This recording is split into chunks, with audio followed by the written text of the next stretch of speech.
சடன்லியாக ரோட்டில் ஒரு ஆக்சிடென்ட், உடனே தடபடன்னு போட்டு அம்புற இடத்துல எல்லாம் ஆளை போட்டு ஆட்டோக்குள்ளே திணிச்சு ஆஸ்பத்திரிக்கு கொண்டு போத நம்மளே அவனை கொண்டு போடுவோம். கழுத்தை நவிச்சு இருக்கிறதுல ரத்தம் போய் காலை உடைச்சி கொண்டு போற.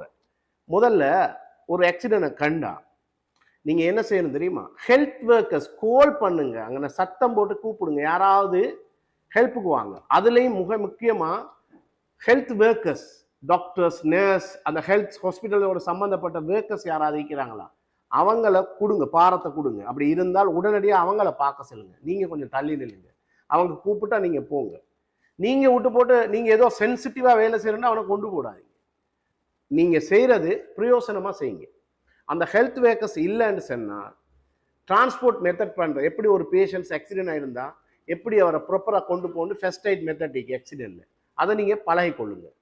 இதை நான் ஏன் சொல்கிறேன்னா, நான் பல ஆக்சிடென்ட்டில் நான் நின்றுக்கிறேன், நான் இறங்கி போய்க்கிறேன். ஆனால் என்ன கூடி கணக்கெடுக்காமல் தடபடண்டு என்னை சொல்ல கேட்காம எத்தனையே எனக்கு முன்னால் ஒரு குரூப் வந்து தடபடண்டு ஏற்றிட்டு பிழையான முறையில் பிழையான விதியத்துலாம் கொண்டு போய்க்கிறாங்க. ரைட், அவங்க உணர்வு ரீதியாக பார்க்குறாங்க.